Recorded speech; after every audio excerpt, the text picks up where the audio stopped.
Yo, this is Rick Mahorn, the bad boy, giving a shout out to my man Drew, Detroit Drew. Make sure you tune in on his YouTube channel, Detroit Drew. Bad boy.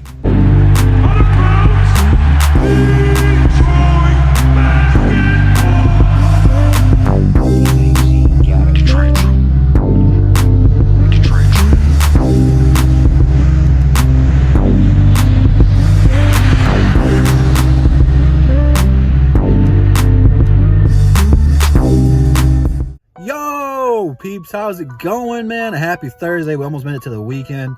We're going to be talking about Jerami Grant and the latest Boston Celtics rumors that I'm totally about to dismiss. And we're going to be talking about the recap from last night because it's kind of too late for me to do a recap why we play Toronto tomorrow or the Knicks tomorrow. But shout out to Dennis Smith Jr. getting a triple-double. Shout out to Plumlee, man. We're going to start calling him Triple-Dumlee, man, because wow, what an exciting game. McGriddle went off her out of nowhere. Wang Ellington hit a ton of threes. Saban Lee scored 20 points. The entire team played well, except for like the first 5 shots. We were struggling, but we caught fire. We couldn't miss, man. It was such a fun game. This is probably the most exciting game I have watched from the Pistons in the year. Going back to last year when, Derrick Rose was here early and Blake was coming back, it's been a long time since we played a game like this. First time 2 members of the Detroit Pistons had a triple-double in the same game since 1964. That's a long-ass time, man. That's forever ago. So I'm super excited with the progress we've gotten from these guys. The veterans played so well, their trade value is going up because the trade deadline is going to be here in a couple of weeks. But Dennis Smith Jr., he needs to keep playing like this because when Killian gets back, we're going to have 3 young point guards that are going to be fighting for minutes. It's good competition. I love that problem. Great effing problem to have. I'd rather have that than to have no point guards. So I'm just so happy he shut some of these Knicks fans up because every game he doesn't play good, Knicks fans are like, he's a bum. This is what he did here. Why'd you trade for him? Why'd you give us Derrick Rose? Shut up, Knicks fans. You haven't been good since the 60s. You haven't been good since the 90s. You're like, shut up. But whatever. I'm not here to bash Knicks fans all day long.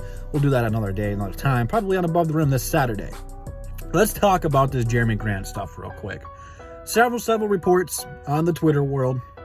Again, I think this one's true, but again, take it with a grain of salt, that the Boston Celtics are interested in Jerami Grant. Well, of course they are. Who would not be interested in Jerami Grant? Dude is straight balling out this year. Should have probably been an all-star reserve, probably whatever. He's going to be most improved player. Point being, teams are going to want Jerami Grant. Problem is, this little article right here from James Edwards, shout out to Pistons Talk for putting this in the group chat, says that Troy Weaver has a great connection with Jerami Grant. Hence, the reasoning he left a contending, now this is a title contending team in the Denver Nuggets, to come to a rebuilding team, the Detroit Pistons. We are like the second worst team in the entire National Basketball Association. Grant left last year. Denver was a top 2 team out west. They went to the Western Conference Finals.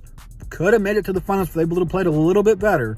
He left that for the same amount of money he got offered there to come here for more opportunity and to play for Troy Weaver. Troy Weaver is not about to trade this man. I would not be surprised in a couple years if we do, but for right now, Jerami Grant is the face of the Pistons until these young guys can overlap and overtake him, which in a matter of years, they will. Dwayne Casey said he hopes every one of these teams gets their lick in now because in 2 to 3 years, this Detroit team is going to be damn good. And he ain't lying. That's why I don't think Dwayne Casey's going to get fired. Last night showed me why we should not fire Dwayne Casey. Because I've been really hard on Dwayne Casey. A lot of you guys have been really hard on Dwayne Casey. Again, we didn't really have a whole lot of opportunities to do anything else except for play the young guys last night. But that lineup we threw out there with all that 3-point shooting, I knew it was about to pop off. I knew we were going to have a good game just from that lineup alone. That's the difference when you put a good lineup out there that has high offensive capability, because we are a terrible defensive team, especially down low in the paint. We counteracted that with a lot of 3-point shooting last night. Without Jerami Grant, mind you, which would be another 24 points. We played really well last night. But for the Jerami Grant stuff, he's not going anywhere. He's going to stay here for a couple of years. Unless he asked for a trade, I don't think we're shipping him out. The top priority for the Pistons right now is to get off of Blake Griffin's contract, whether if it's a buyout, if you can somehow find a trade for him, which we talked about a little bit last night. Jerami Grant's not going anywhere. He's like the perfect player to have with this mixture of young guys, where he can get all of his looks and the young guys can do their thing. It fits beautifully. Plus, he's a good enough shooter where if he misses a couple, you're like, oh, well, he's going to hit the next one. But he's not going to keep shooting threes. He works it down low. He's got some of the best layup packages I've seen in a long time from a Detroit Piston, besides Derrick Rose. Like, he can just go down there, draw fouls, get to the line, do whatever. This Piston team's not going to be doing anything that drastic. We're not going to give up a player who's going to be most improved player to go to Boston. Boston, what the hell do you need with another small forward anyway? You don't need him. You got Jaylen Brown, you got Jason Tatum. You need to get Kemba playing better, and you need to get your ass a damn center. That's your problem. Don't go trading for another small forward, because it ain't going to help anything. I have a friend at work that's a huge Celtics fan. I talk to him every day about his team. They need Kemba to play better, and they need a real center. They don't really have that. So, even if they wanted Jerami Grant, it ain't going to make them that much better. So, I'm not buying it. Troy Weaver's not going to deal him out. None of that crazy stuff. So, we can pump the brakes on this. Now, as for Plumlee, whose trade value is going up, we got to give minutes to Isaiah Stewart. We're going to have Okafor coming back, which I don't know how long-term he's going to be. But we might be going in the draft getting a center. We might go into free agency and get a center. Plumlee's been playing nice, but he's not really a starting center. He's a great backup. If he was coming off the bench, I wouldn't say anything bad about him. But he played great last night. He's continued to play great. He's already got 2 career triple-doubles, both of them in Detroit. So give the man his respect. I'll stop calling him Bumley so much because he's earned that much. I'll just start calling him Peyton Manning with that big-ass forehead he's got. But neither here nor there. Let me know what you guys think about last night's game. What do you think about these Jerami Grant that the Boston Celtics are interested in him? I hate that report. Of course they're interested in him. Who wouldn't be? That's why I always hate when we're interested in people. Of course we're interested in them. We suck. We want everybody. But those reports just kind of tick me off. But I got to talk about it because there's not a whole lot else to talk about right now. We play the Knicks today. I don't think Derrick Rose will be playing. I think he's going to be out. 7 players dead test positive for COVID.